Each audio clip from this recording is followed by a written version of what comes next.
Hello बच्चों, आज हम लोग परम्यूटेशन एंड कॉम्बिनेशन का एक टॉपिक है रैंक निकालने वाला, जिसमें हम किसी भी वर्ड के लेटर्स से एक डिक्शनरी बनाते हैं और उसी डिक्शनरी में हम उसका रैंक फाइंड करते हैं, कितने नंबर पर आएगा अगर हम उसके सारे परम्यूटेशंस को अल्फ़ाबेटिकल ऑर्डर में लिखें तो। जैसे हमारे पास एक वर्ड है रैंडम, तो इसका हम एक शॉर्टकट तरीका देखेंगे यहाँ पर कैसे फटाफट कैलकुलेट कर सकते हैं। तो इसके लिए हमें क्या करना है, सबसे पहले तो अल्फ़ाबेटिकल ऑर्डर में इसके लेटर्स को लिखना है। जैसे ए हमारे पास होगा 1 नंबर पर, फिर बी सी डी, डी आएगा हमारा 2 नंबर पे, इसकी रैंकिंग करेंगे हम लेटर्स की।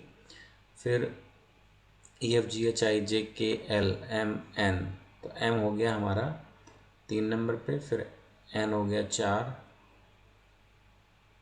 ओ 5 और लास्ट में ये 6 आ गया। ठीक है, आर जो है वो 6 नंबर पे आ गया। तो ये हमने इस तरीके से रैंकिंग कर दी हर एक लेटर की। अब अगला जो स्टेप है वो बहुत ही इम्पॉर्टेंट है, यहाँ पर आप इसको बहुत ध्यान से समझिएगा। हमें अब क्या करना है कि हमें ये देखना है कि 6 के राइट में 6 से छोटे नंबर कितने हैं। ठीक है, यानी 6 के राइट साइड में 6 से छोटे नंबर्स देखने हैं। ठीक है, यानी कि 1 4 2 5 3, यानी कि हमारे पास ये टोटल पाँचों नंबर्स 6 से छोटे हैं, तो 5 आ जाएगा। यहाँ पर आप 5 लिख दीजिए। ठीक है, इसके बाद 1 के राइट में 1 से छोटे एक भी नहीं है, तो 0 लिखेंगे। 4 के राइट में 2 और 3 है, तो हम इसमें 2 लिखेंगे। 2 के राइट में एक भी नहीं है, तो 0 लिख दीजिए। 5 के राइट में एक नंबर है यहाँ पर, तो 1 लिख दीजिए। और 3 के राइट में हमारे पास कुछ भी नहीं है, तो हम इसको 0 लिख देंगे। ठीक है, इस तरीके से हमारे पास हमने पहले तो हर एक नंबर के राइट साइड में जो छोटे नंबर्स हैं कितने हैं वो हमने यहाँ पर काउंट लिख लिया। अगर ये आप इतने इस स्टेप पर अच्छे से कैलकुलेट कर लेते हैं तो फिर आप इस क्वेश्चन को बहुत इजीली कर पाएंगे।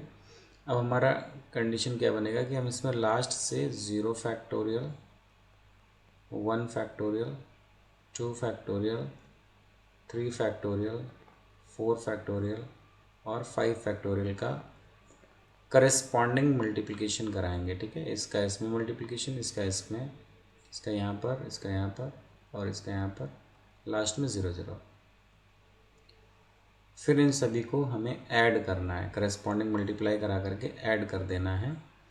तो ये बनेगा 5 इंटू 5 फैक्टोरियल, 0 के सामने तो 0 ही हो गया। 2 इंटू 3 फैक्टोरियल, 0 के सामने 0 हो गया। और 1 इंटू 1 फैक्टोरियल। ठीक है, और प्लस लास्ट का 0, तो ये हो गया 5 into 120 plus 2 into 6 plus 1 into 1, तो ये नंबर आ गया 600 प्लस 12 प्लस 1, यानी 613 आ रहा है। अब यहाँ तक हमने कैलकुलेट कर लिया, लेकिन इसके बाद का जो स्टेप है वो इम्पोर्टेंट है। इस स्टेप पर आपने अगर गलती कर दी, क्योंकि आपको 613 आंसर भी ऑप्शन में मिल जाएगा इसमें, ऐसे क्वेश्चंस में। तो यहाँ पर जो रैंक बनेगी, इसकी रैंक जो होती है वो 613 प्लस 1 करके आपको लिखना है, यानी 614, ये इस वर्ड की रैंक बनेगी।